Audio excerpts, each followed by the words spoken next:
نظر آتی ہے گلشن میں ہوا ناسازگار اپنی، نظر آتی ہے گلشن میں ہوا ناسازگار اپنی، گلے باغے خلیلی بھیج دے باد بہار اپنی، ہمیں کرنی ہے شہنشاہ بطحا کی رضا جوئی، ہمیں کرنی ہے شہنشاہ بطحا کی رضا جوئی، وہ اپنے ہو گئے تو رحمت پروردگار اپنی، اٹھائے امت کے والی کفر دھمکاتا ہے مسلم کو، اٹھائے امت کے والی کفر دھمکاتا ہے مسلم کو، علی کو بھیج دے آ جائیں لے کے ذوالفقار اپنی۔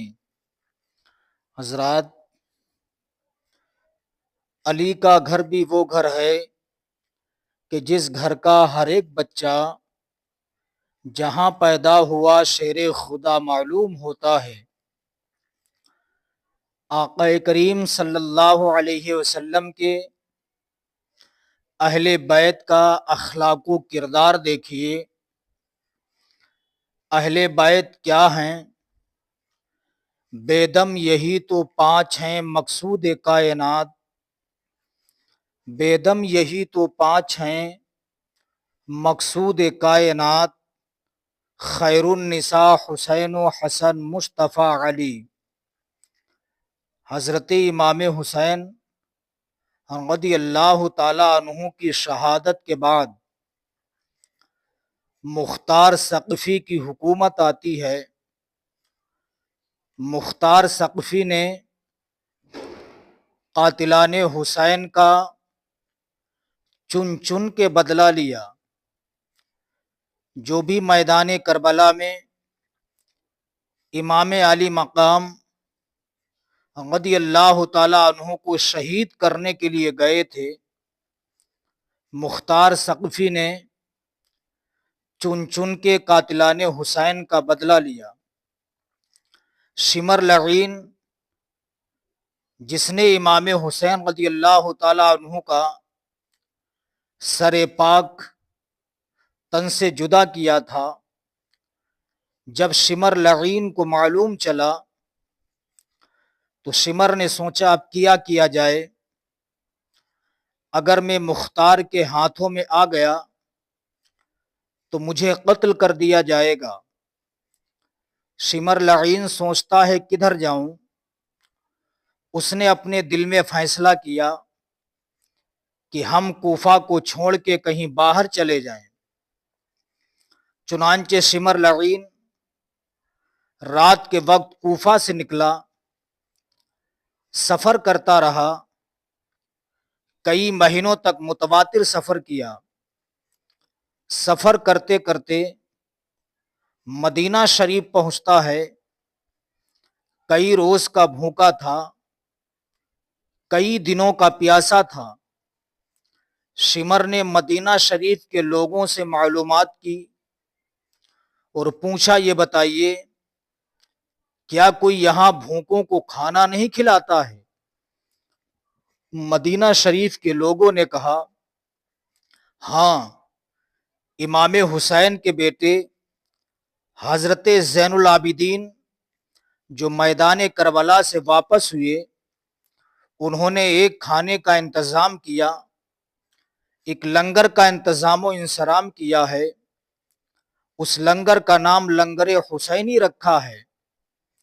اگر تو کھانا چاہتا ہے تو لنگر حسینی میں چلا جا، کھانا تناول کر لینا۔ شمر لعین نے جب امام حسین کے شہزادے کا نام سنا، ڈر تو گیا، لیکن کئی روز کا بھوکا تھا، کئی دنوں کا پیاسا تھا۔ جاتا ہے، دسترخوان پر بیٹھ جاتا ہے۔ حضرت امام حسین رضی اللہ تعالی عنہ کے شہزادے حضرت زین العابدین کی نظر پڑی شمر کے چہرے پر۔ آپ پہچان گئے کہ یہ تو میرے باپ کا قاتل شمر ہے۔ آپ قریب جاتے ہیں۔ جانے کے بعد شمر لعین کو کھانا کھلاتے ہیں۔ پانی پیش کرتے ہیں۔ شمر نے کھانا کھایا، پانی پیا، پینے کے بعد چلا جاتا ہے۔ پھر بھوک لگتی ہے، پھر حضرت زین العابدین کے لنگر میں جاتا ہے، پھر کھانا کھا لیتا ہے۔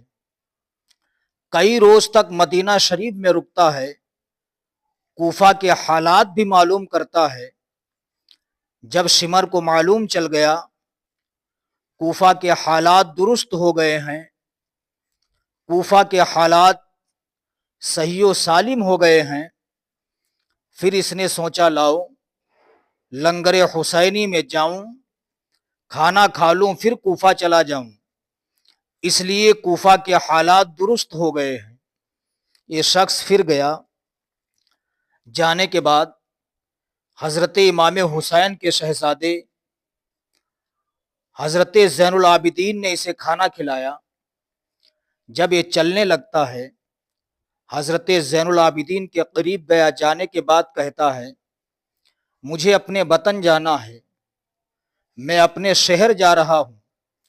حضرت زین العابدین نے فرمایا رک جاؤ۔ اب یہ رک جاتا ہے۔ حضرت زین العابدین اندر گئے، کھانا باندھا، پانی لیا، کھجوریں لیں، لینے کے بعد اس کے قریب آتے ہیں، شمر کو کھجوریں دے دی، کھانا دے دیا، پانی دے دیا۔ جب یہ چلنے لگتا ہے، حضرت امام حسین کے شہزادے حضرت زین العابدین نے اپنی جیب میں ہاتھ ڈالا، ڈالنے کے بعد اسے انعام و اکرام سے نوازا، انعام و اکرام بھی دیا۔ دینے کے بعد جب یہ چلنے لگتا ہے، چند قدم آگے بڑھا، پھر آیا، آنے کے بعد کہتا ہے اے امام حسین کے شہزادے زین العابدین، کیا آپ نے مجھے پہچانا نہیں؟ حضرت زین العابدین نے فرمایا ہاں، میں نے تجھے پہلے دن ہی پہچان لیا تھا کہ تو میرے باپ امام حسین کا قاتل ہے۔ شمر نے کہا جب آپ کو معلوم ہے، جب آپ کو معلوم تھا کہ میں آپ کے والد محترم کا قاتل ہوں، پھر بھی آپ نے مجھے اپنے دسترخوان پہ کھانا کھلایا۔ جب میں نے جانے کا ارادہ کیا، آپ نے انعام و اکرام سے بھی نوازا۔ حضرت زین العابدین فرماتے ہیں شمر سن لے، تو نے میرے باپ پر، میرے گھر والوں پر، میرے خاندان والوں پر ظلم و ستم کیا، 3 دن کا بھوکا رکھا، 3 دن کا پیاسا رکھا، انہیں بھوکا پیاسا شہید کیا۔ یہ تیرے خاندان والوں کا طریقہ تھا۔ میں اپنے دسترخوان سے تجھے کھانا کھلا رہا ہوں، پانی پلا رہا ہوں، انعام و اکرام سے نواز رہا ہوں۔ یہ میرے خاندان کا طریقہ ہے، یہ میرے خاندان کا سلیقہ ہے، یہ میرے خاندان کا اصول ہے۔ بھوکے رہتے ہیں اوروں کو کھلا دیتے ہیں، بھوکے رہتے ہیں اوروں کو کھلا دیتے ہیں، کتنے صابر ہیں محمد کے گھرانے والے۔ حضرات، اپنا اخلاق و کردار صحیح کر لو۔